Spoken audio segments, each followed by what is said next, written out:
모든 명품에는 가짜가 존재하죠. 명품이 더 진귀하면 진귀할수록 가짜는 아마 더 많을 것입니다. 그걸 가품, 소위 말해서 짝퉁이라고 이야기하죠.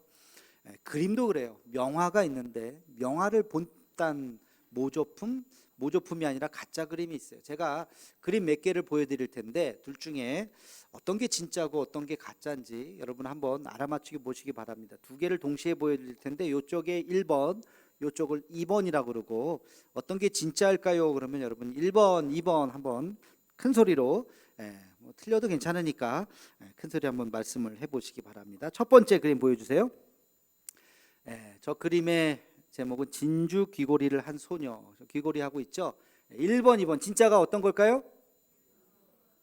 1번, 2번 손 들라 그러면 좋은데 딱 봐도 1번 같죠? 눈 뜬 거 거기에 함정이 있습니다. 정답은 1번 맞아요.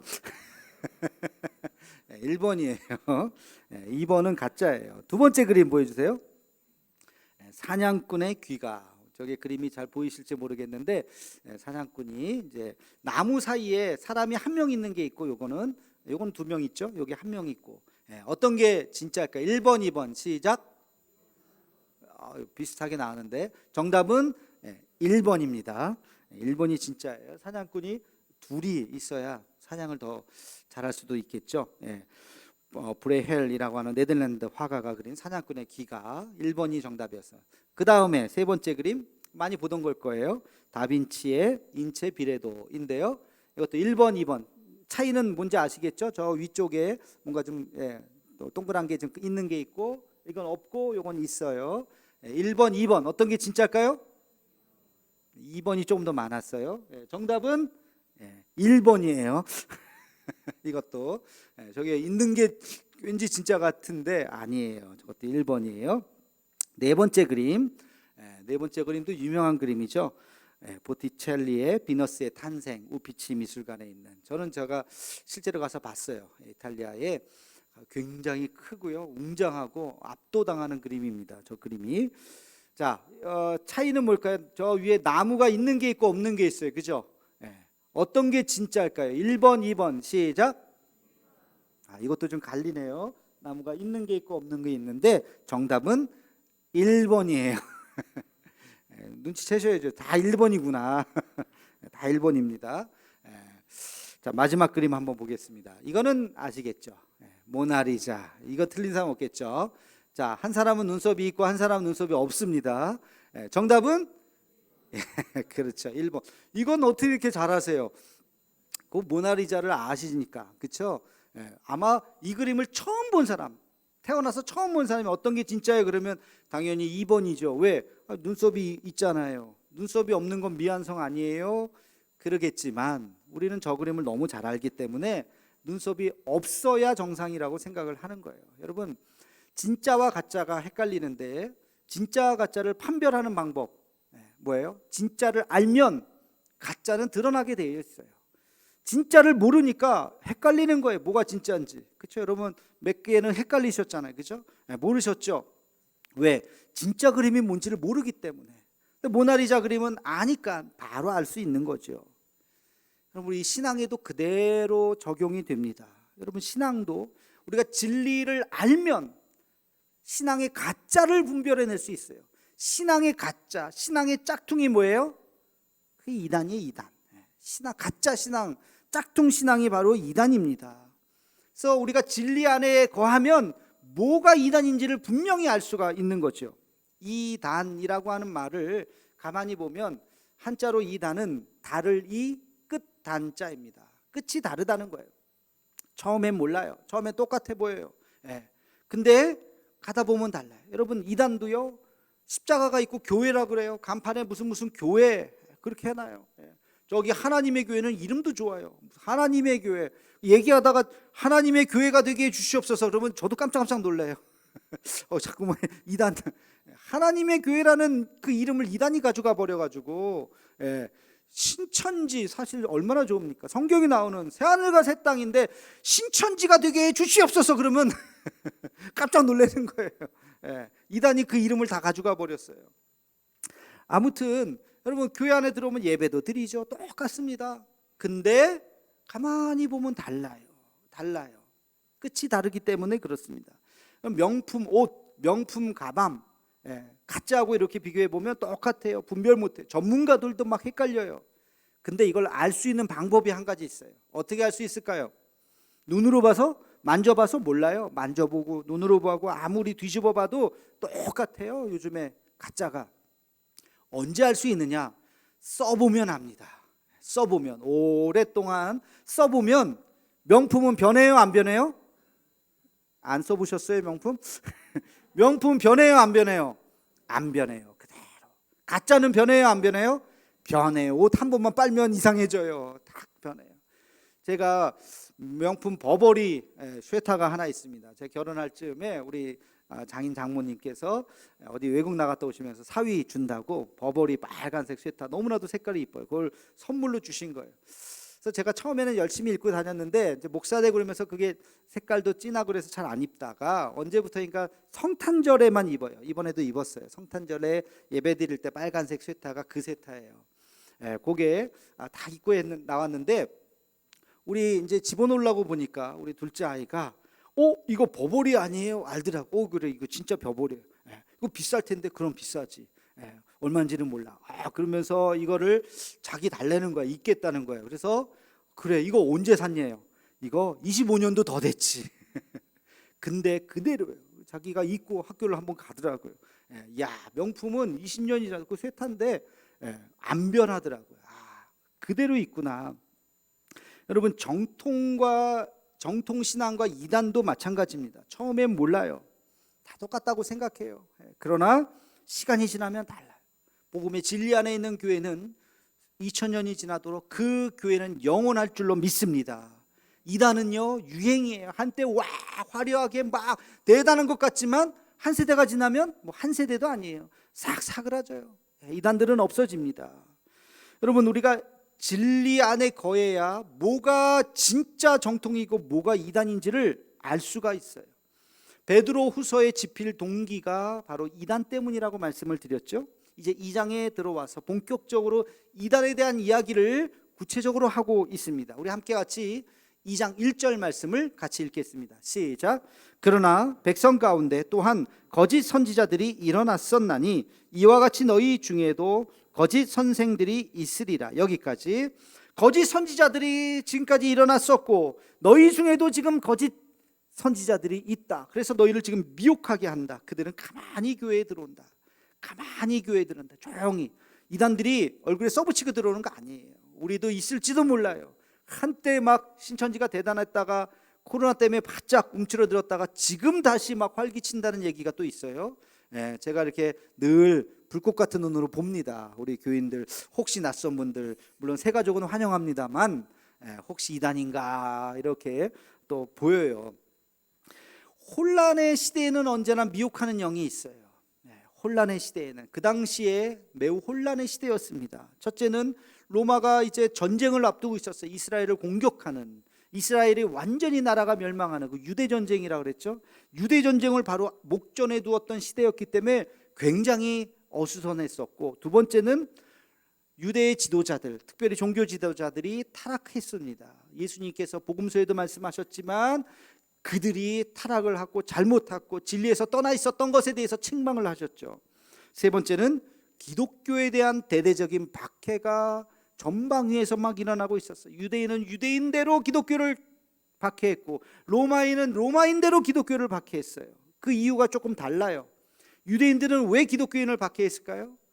자기들이 생각했었던 구약의 진리에서 떠났다고 생각했기 때문에. 예수가 왜 하나님의 아들이냐? 그는 선지자이거나 선지자도 못 되는 사람이다. 근데 우리가 예수를 메시아로 우리가 추앙하기 때문에 기독교를 박해했던 것이죠. 로마는 왜 그랬어요? 로마는 황제 숭배 사상을 따르지 않았기 때문에, 로마의 황제를 숭배해야 되는데 기독교인들은 그걸 외면했잖아요. 따르지 않았잖아요. 그렇기 때문에 박해를 하고 있었던 것이죠. 그래서 기독교인들이 여러 가지 면에서 굉장히 어려움을 당하고 있었던 그때에, 사회적으로도 내부적으로도 혼란했던 때에 이단들이 등장하기 시작했던 것입니다. 여러분, 이 모습을 가만히 보면 오늘날에도 이단이 나오기 아주 좋은 환경이다 하는 것을 알 수 있어요. 지금도 사회적으로 굉장히 혼란스럽죠. 코로나다, 또 우크라이나에 전쟁이 일어났다, 먼 나라 얘기 같은데 그 다음 뉴스를 보니까 우크라이나에 전쟁이 일어났습니다. 아이고 안 됐네 하고 그 다음 뉴스를 딱 보니까 주가가 떨어졌습니다. 기름값이 올랐습니다. 경제에 미치는 파장이 엄청날 겁니다. 뉴스가 바로 따라오더라고요. 남 얘기가 아니더라고요. 우리들의 얘기예요. 이게 지금 굉장히 혼란스러운 이야기죠. 또 정통 기독교에 대한 비호감도가 굉장히 높아졌어요.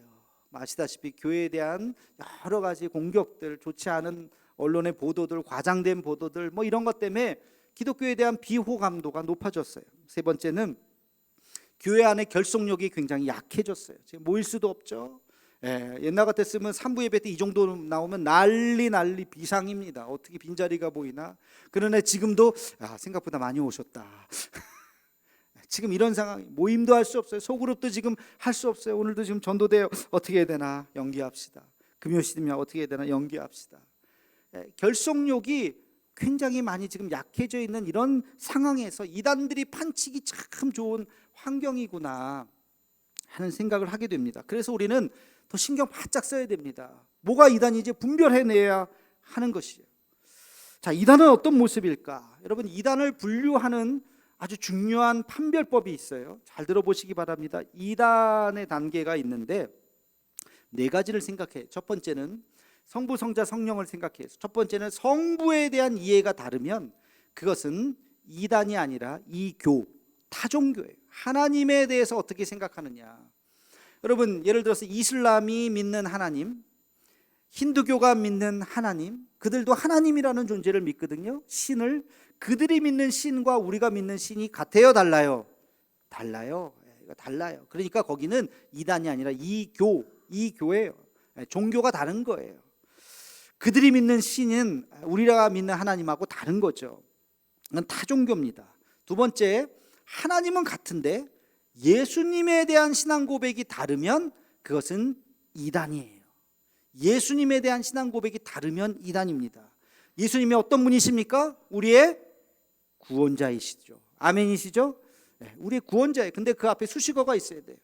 그 앞에 수식어가 구원자인데 어떤 구원자냐? 우리의 유일한 구원자, 하나밖에 없는 유일한 구원자. 여러분, 사도신경을 우리가 외워요. 사도신경이 제일 많은 분량을 차지하는 게 뭔지 아세요? 사도신경의 3분의 2를 차지하는 설명이 있어요. 그게 바로 예수 그리스도에 대한 설명이에요. 하나님에 대한 설명은 한 줄이에요. 예수 그리스도에 대한 설명이 얼마나 많은지 몰라요. 성령도 한 줄이에요. 그리고 교회를 믿사오며 공교회와 종말에 대한 다시 오심과 끝, 예수님에 대한 설명이 제일 많아요. 그것이 그 당시에 이단 판별법이기 때문에 그렇습니다. 예수님만이 우리의 유일한 구원자이심을 우리가 고백해야 되는 거예요. 근데 거기에 사족이 달면, 예를 들어서 구약시대에는 모세를 통해서 구원을 하셨고 신약시대는 예수님을 통해서, 교회사 시대에는 누구를 통해서, 오늘날에는 나를 통해서 합니다 라고 말하는 사람들은 다 이단이에요. 이게 시대 구분론이라고 하는데, 그렇게 시대를 구분해서 메시아가 나타난다 라고 말하는 것은 다 이단입니다. 기독론, 구원론, 속죄론, 칭의론, 여기에서 조금이라도 예수님에 대한 권위, 예수님에 대한 구원자의 능력, 이런 것을 털끝만이라도 건들면 이것은 다 이단이에요. 여러분, 이거 하나만 알아도 뭐가 이단인지를 분명히 알 수가 있습니다. 세 번째는 성령에 대한 이해가 다르면 이것은 사이비예요. 사이비.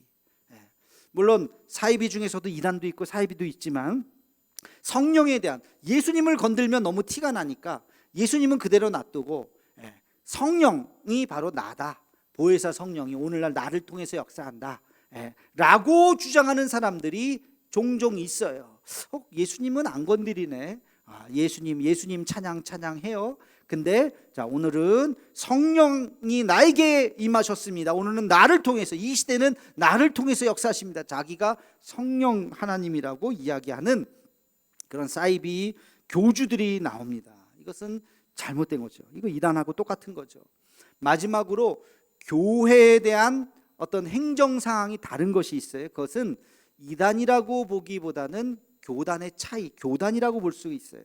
여러분, 모든 교회가 다 장로가 있는 것이 아니에요. 장로교회가 장로를 중요하게 생각하지, 감리교회나 또는 순복음이나 오순절 계통교회는 장로가 없어요. 우리 감리교도 안수집사가 없죠.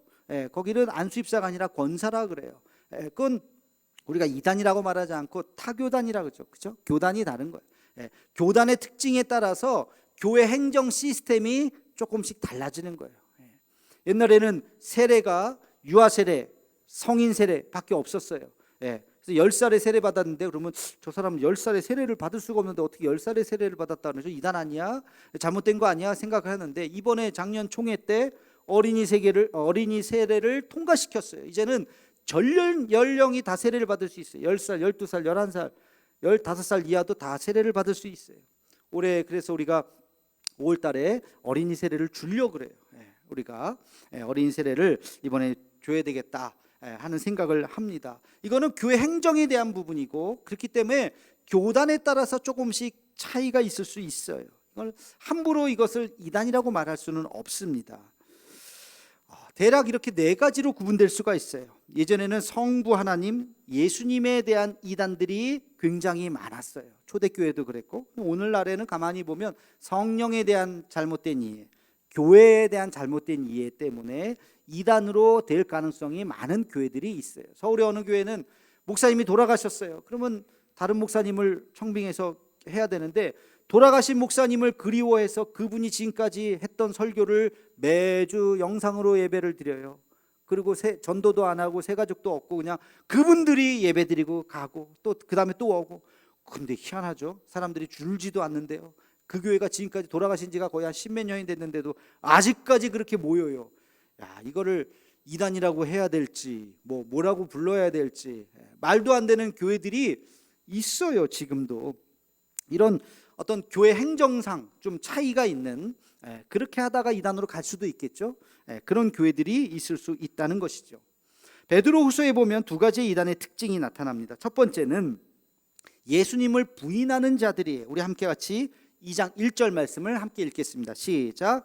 그러나 백성 가운데 또한 거짓 선지자들이 일어났었나니 이와 같이 너희 중에도 거짓 선생들이 있으리라. 그들은 멸망하게 할 이단을 가만히 끌어들여 자기들을 사신 줄을 부인하고 임박한 멸망을 스스로 취하는 자들이라. 아멘. 자기들이 사신 줄을 부인하고, 이런 표현이 있어요. 자기들은 우리 인간들을 얘기하는 거, 사신이라는 거, 우리를 주님의 핏값으로 샀다는 거, 다시 말해서 구원해 주셨다는 거예요. 우리를 예수님의 십자가의 보혈로 구원해 주신 우리를, 그 예수님을 부인하는 자들, 그들이 이단이라는 거예요.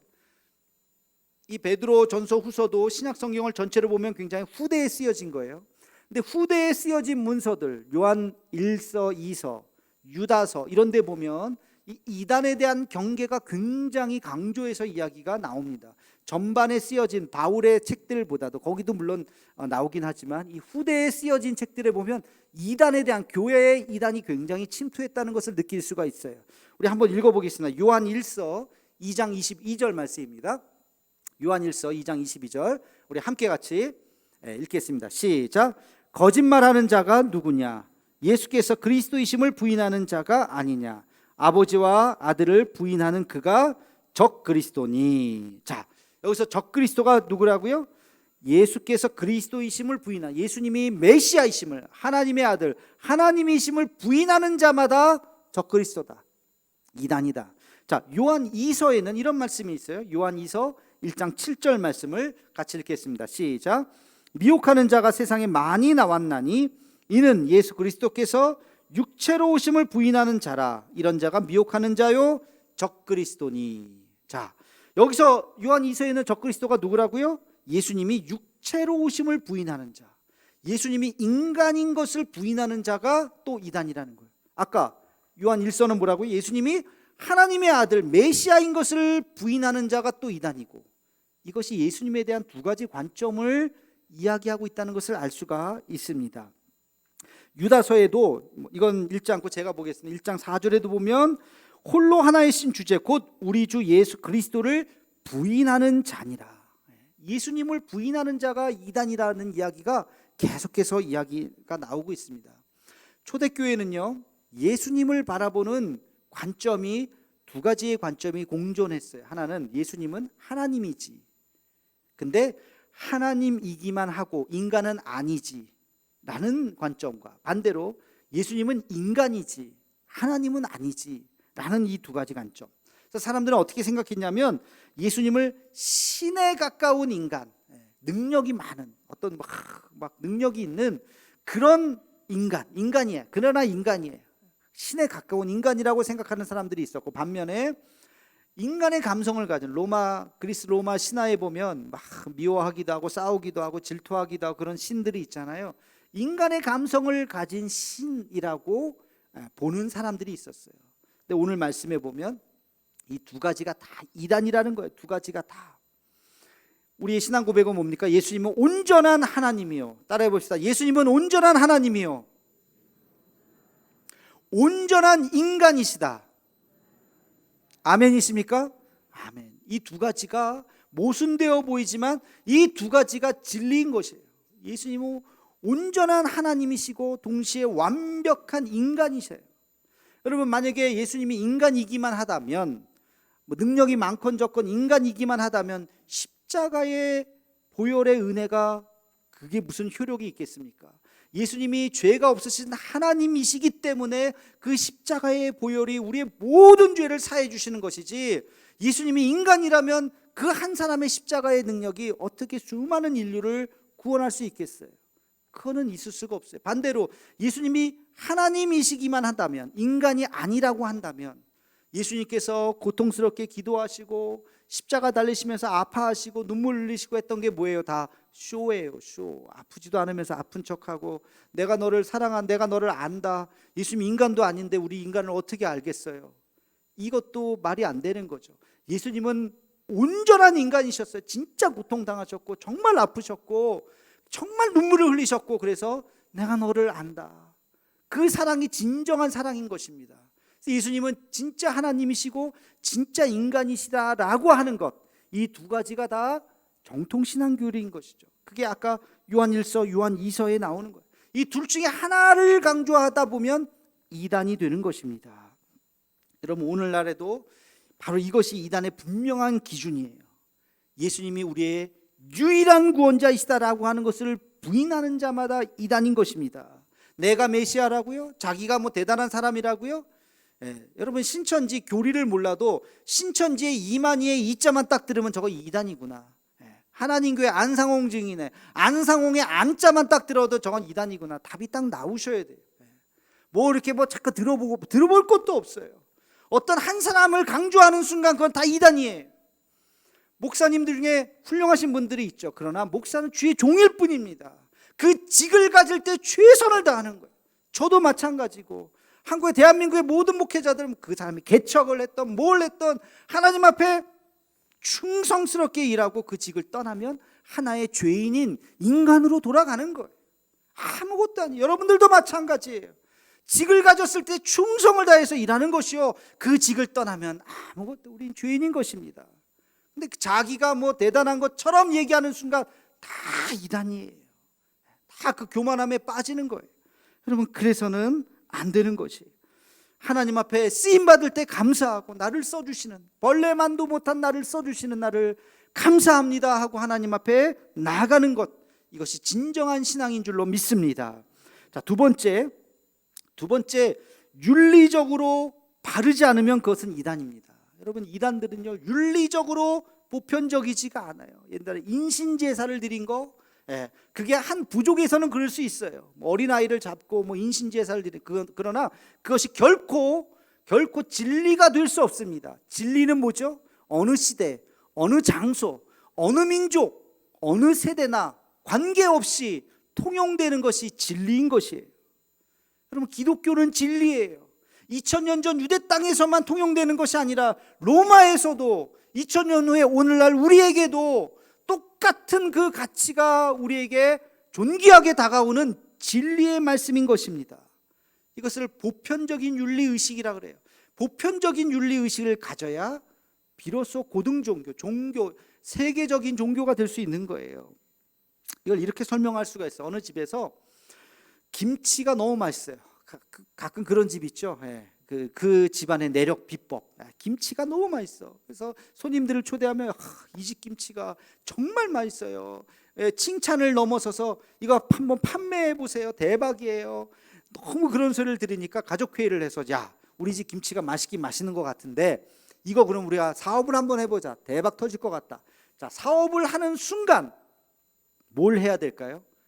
집에서 손님 초대해서 자기들끼리 먹는 김치가 아니라 이거를 불특정 다수에게 사업을 하는 순간 뭐가 필요해요? 뭐가 필요해요? 이게 계량화된 레시피가 필요한 거예요. 양념을 만들 때 고춧가루 얼마큼 넣어야 돼요? 한 주먹 넣어. 한 주먹? 그거 말고 조금 더 넣어야지. 아니 한 주먹이라면서요 어머니. 너 주먹이 이렇게 작냐? 한 주먹이라고 하는 것이 야 그거 너무 많아. 기름을 얼마큼 넣어요? 적당히 넣어. 적당히가 얼만큼이에요? 대충 적당히. 이렇게 해갖고는 안 돼요. 여러분 어느 날은 시켜 먹었는데 맛있는데 그 다음 주에는 시켜 먹었는데 너무 맛이 없다. 그러면 판매가 되겠습니까? 계량화돼야 돼요. 레시피가 있어요. 누가 만들어도 똑같이 만들어야 돼요. 어느 밭 배추를 써야 된다. 어느 참기름을 써야 된다. 어느 소금을 써야 된다. 이것이 수치화돼서 정확하게 되어 있어야 대량 생산을 할 수 있어야 그게 사업으로서 가능한 거예요. 이걸 보편화라고 이야기합니다. 보편화.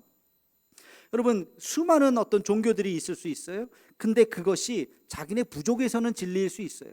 부족에서는. 그러나 그것이 점점 세계적인 모든 사람이 믿는 진리가 되기 위해서는 보편화된 가치를 담아야 돼요. 여러분 여기에 기독교의 탁월성이 있는 거예요. 여러분 예수님은 유대 땅 거기서 12 제자들과 함께 그냥 올망졸망 그냥 거기서 사셨어요. 그렇죠? 뭐 이스라엘이 뭐 큰 땅입니까? 그렇지도 않잖아요. 거기서 그냥 사시다가 돌아가셨는데 예수님께서 말씀하셨던 그 가치가 그 엄청난 그 윤리 의식이 그게 바울을 통해서 어디로 건너갔습니까? 로마로 건너갔어요. 그 당시에 최고의 지성이라고 얘기했던 로마 사람들이 그 철학적인 사람들이 받아들이기에 너무나도 가치 있는 것이었어요. 예수님의 말씀하심, 예수님의 그 고귀한 그 윤리 의식과 가치가 그 희생이 그들을 통해서 더 빛나게 되었던 것입니다. 그래서 전 세계로 번지게 되었어요.